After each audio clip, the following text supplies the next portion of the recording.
Ever felt a chill that has nothing to do with the weather? On the last night of October, the wind doesn't just whistle through the ancient glens and across the dark lochs of the Scottish Highlands. It circles, searching. Locals have a saying: stand at the crest of a glen just before midnight and you'll feel the temperature drop twice. The first drop, that's winter making its entrance. But the second, that's for whatever else might be following you home. You won't hear a casual happy Halloween here. Instead, folks quietly wish you a safe one.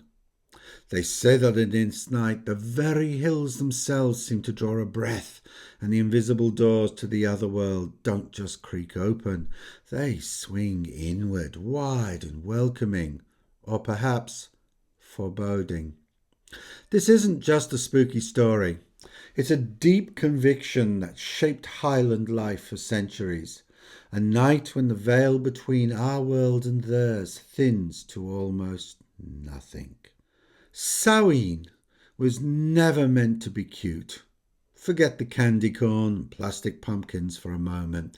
This was the original raw festival. It marked the Celtic New Year, the hinge between harvest and hunger, between lingering light and the dark winter ahead.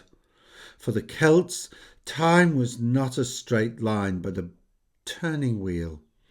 Endings and beginnings kissed at Samhain, and that kiss opened seams in the fabric of reality. Priests and wise folk taught that on this night spirits of the dead could return, some hungry for warmth, others vengeful or curious. The window stretched from sunset on the 31st of October to sunrise on the 1st of November. A whole night with a boundary thinned to a whisper. The Highlands, with their shadowed glens and misted lochs, were perfect corridors for such travellers.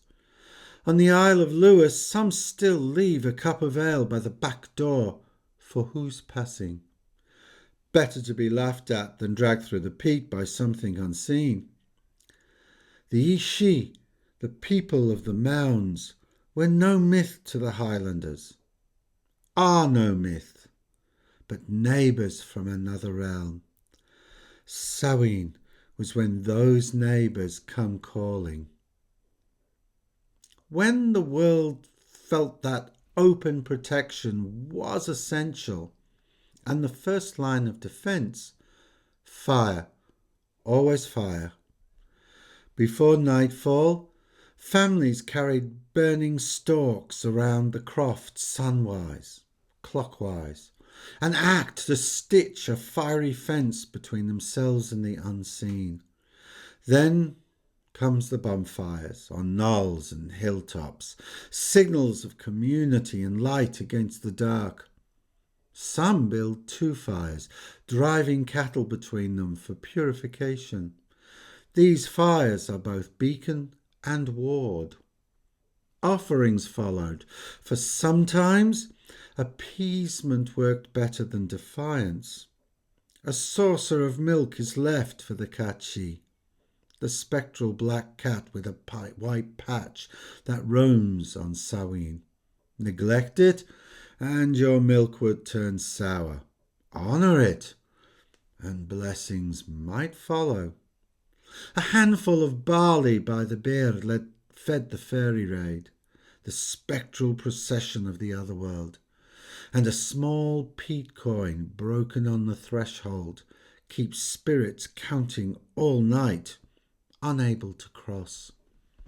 Children blacken their faces with soot or don crude disguises, not for fun, but survival. The wee folk were said to steal the fair and unblemished.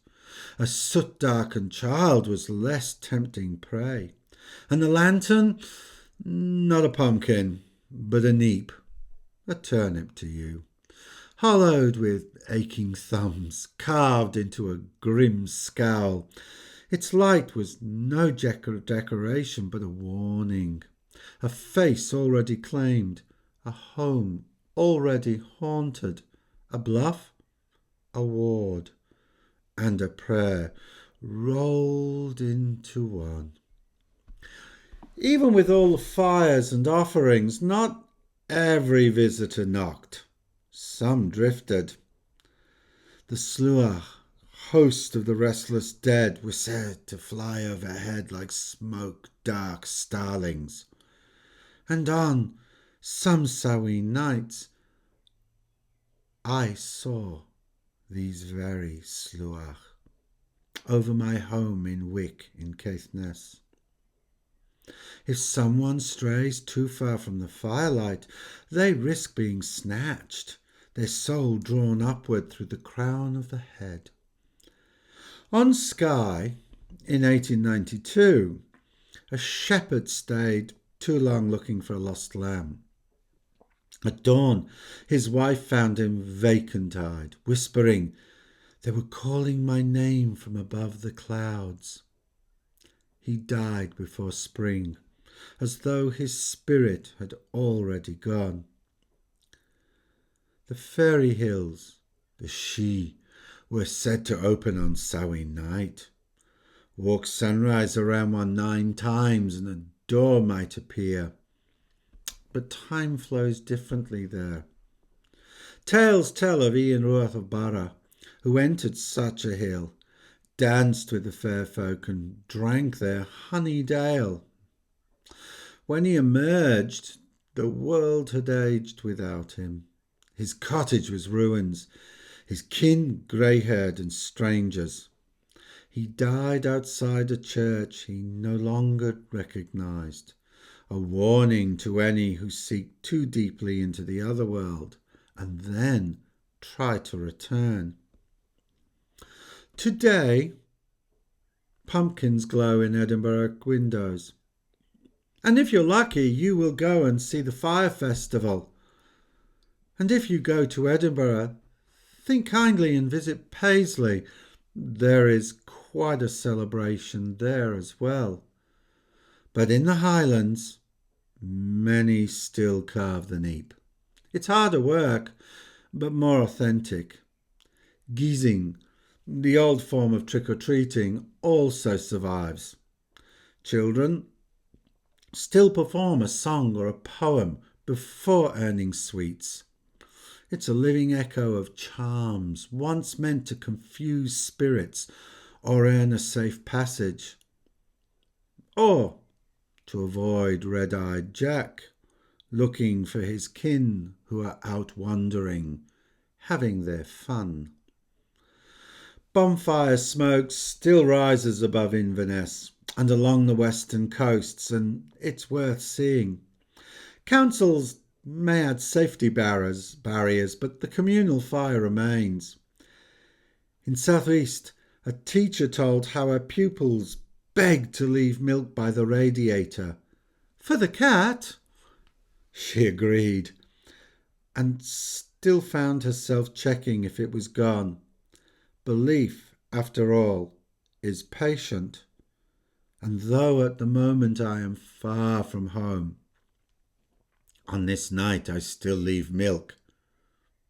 For the cat. Traditions adapt, but the heart remains. Appease first, celebrate second. It's a courtesy to the unseen, to the fair folk, and to the night itself. The worst hour, Highlanders say, isn't midnight, but the one just before dawn. That's when the gates begin to close, and anything left wandering rushes to return. Families kept watch by their embers, singing nonsense choruses to stay awake until the sky paled. At first cockcrow, or when the gulls stir, you douse the embers, sealing the night. Windows are opened a crack, so departing guests could leave without bitterness. Only after sunrise do you slice the Halloween bannock.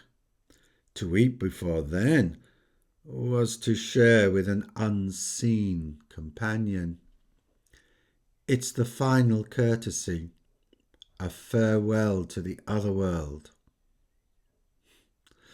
The gates close, but the memory lingers. The Highlands measure distance not in miles but stories. And October's last tale, Samhain's whisper, is the longest of them all. Whether you credit the fair folk or physics, the rituals endure because they work. They tether people to place, to season, to one another, to the unseen. So if you find yourself driving the A9 at dusk on the 31st of October and glimpse a flickering neat lantern on a stone dyke, dim your lights. Someone is still keeping watch. And if the wind circles your car, not passing, but searching, roll the windows down just a crack and whisper, Gaver du Hocker, go gently, because the doors to the other world will open again next year, and courtesy, like the warmth of a fire, travels farther than fear.